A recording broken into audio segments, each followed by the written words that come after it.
The other day we made a video and you said that it is inappropriate for married people to have platonic friendships with people of the opposite sex. Yep. And people lost their ever loving minds on one side, and people were super about it on the other side.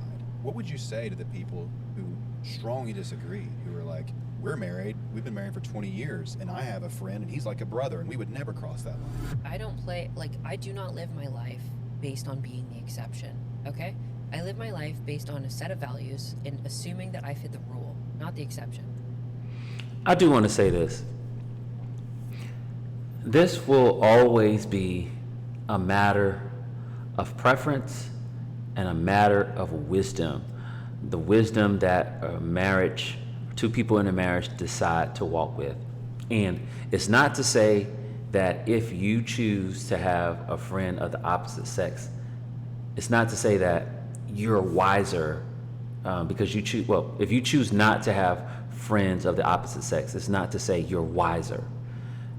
And it's not to say that those who do have friends of the opposite sex lack wisdom.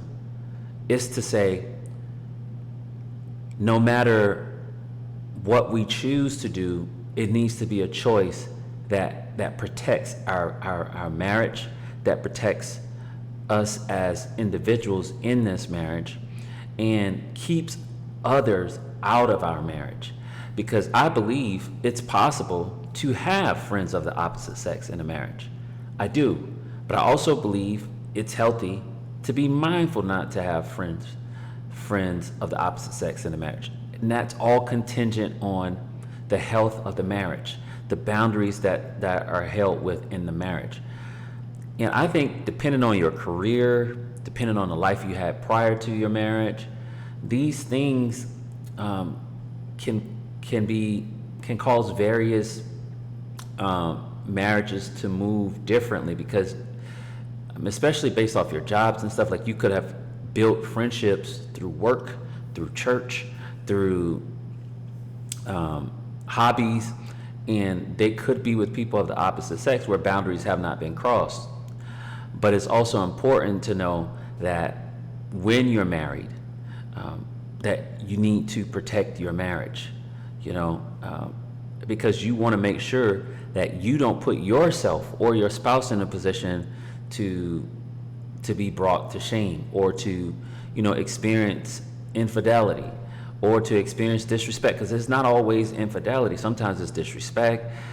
Sometimes it's a matter of people not thinking high of your marriage the way you do, and they cross boundaries that they shouldn't cross. And I'm not even talking about cheating. I'm talking about things that they may want to converse about, business that they may want to know about, what's going on in your home that they should know about. So I just think a lot of times this is preference, and when you're married, you should consider your other person, whether it's an insecurity that they have, whether it's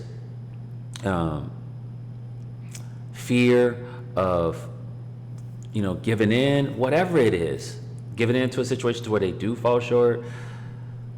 You have to consider them, and I don't think this is as black and white as people try to make it out to be. And she did say this, like, she doesn't live by the exception, she lives by the rule, and that's her choice.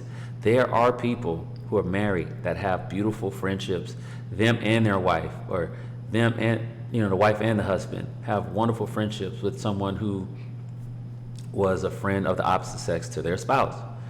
And I think this is how I've always looked at it.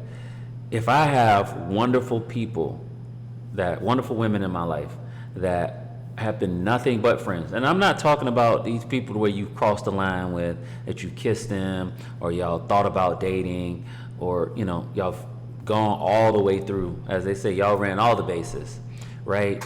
All the way to home plate. I'm not talking about friendships. I'm talking about friendships that have been platonic the entire time, and to where they've been a resource and a help to your growth and development in life.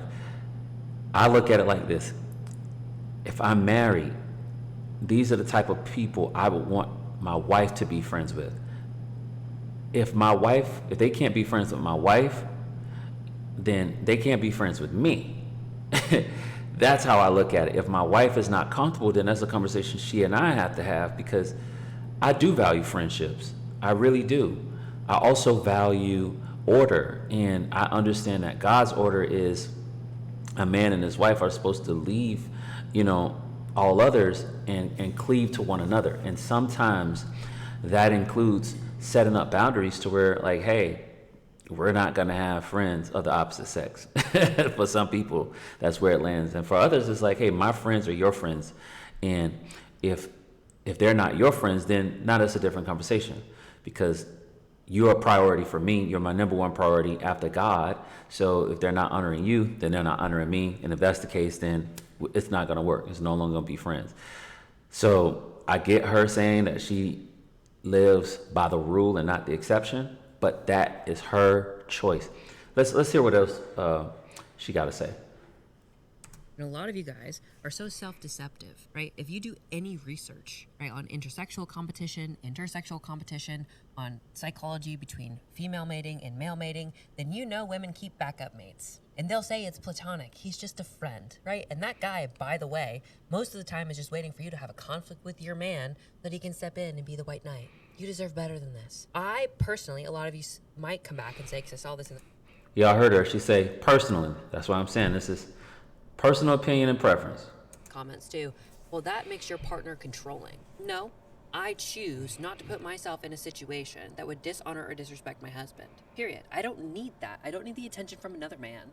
Nor am I going to fight with him about receiving the attention from another man. That's insanity to me. You guys will fight to keep doors open, but then demand loyalty and commitment from people when you can't give that yourself. And you'll say that it's trivial. He's just a friend. I've known him my whole life. We're just like that. Call that man up. Ask him to take you on a date. See what happens. Offer him oral sex. I'm just saying, like, you guys are... Bro went from A to Z. What? Come on now. If you got to do that, you got bigger fish to fry. So either you're blissfully unaware, or you really just think that you are somehow the exception, or you can't look at yourself honestly, like the motivation to have these relationships. You can have opposite sex relationships. The male friends I have are my husband's friends. Those are my male friends. That's it. Okay? I don't need that. People are like, I don't. Okay. I think I hear what's being said, I guess, is that she's saying she don't need friends of the opposite sex that aren't friends with her husband. That's what it sounds like she's saying.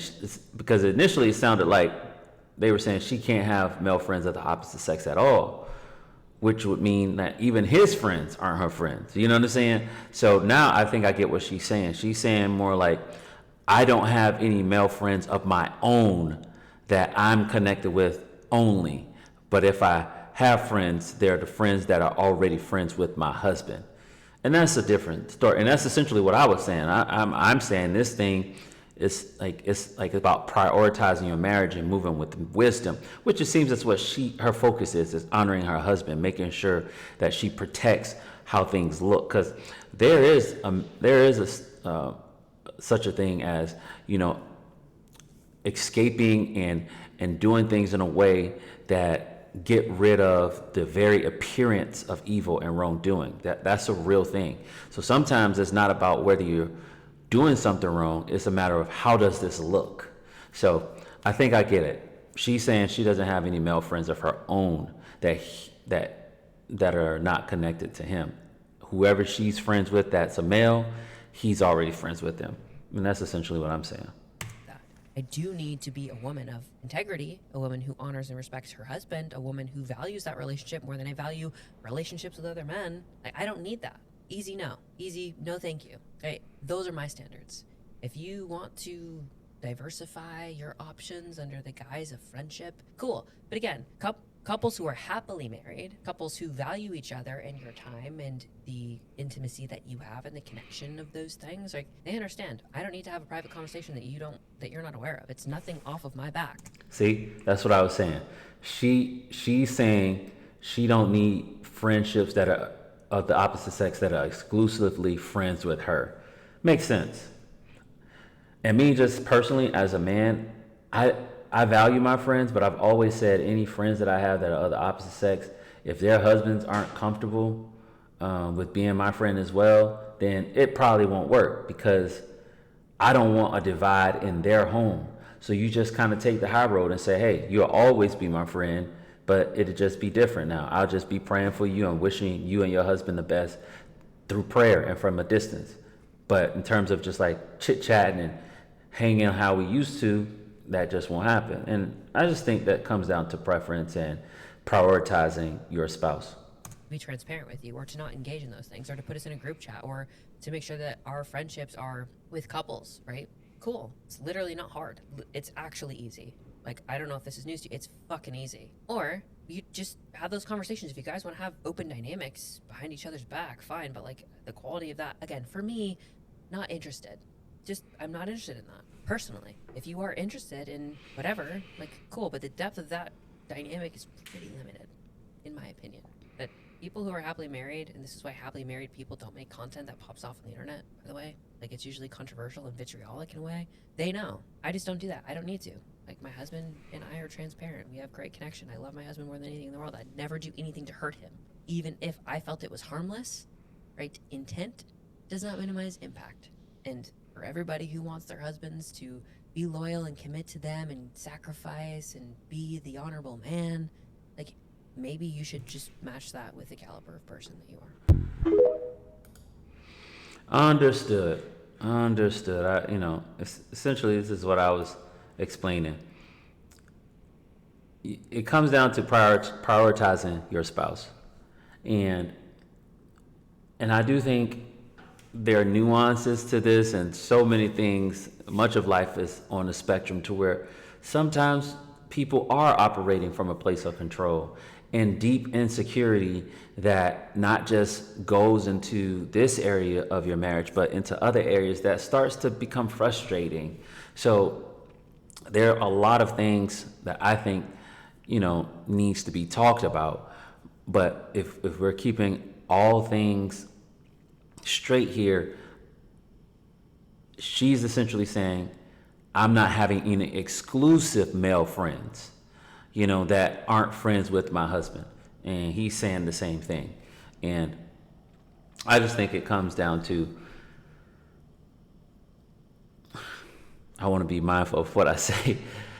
I think it comes down to a willingness to compromise and to approach this with humility, right? With the prioritization of bringing God into it, sitting with your why for these friendships that are exclusive to you and not to your spouse, and just digging in and digging in that and living and flushing that out and seeing where you land. That way you can properly diagnose if you're even having these friendships from a healthy space.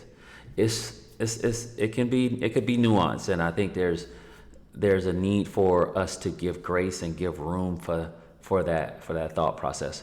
But it's a lot that I can say. Hopefully, what I'm saying makes sense. I think it's possible to have a healthy marriage with friends, with both people, and I think it's possible to have a healthy marriage without friends. But I think it's concerning when people don't value friendship, when the Bible talks about the power of friendships. So just something to consider. Y'all let me know what y'all think in the comment section, and I'll catch y'all in the next video.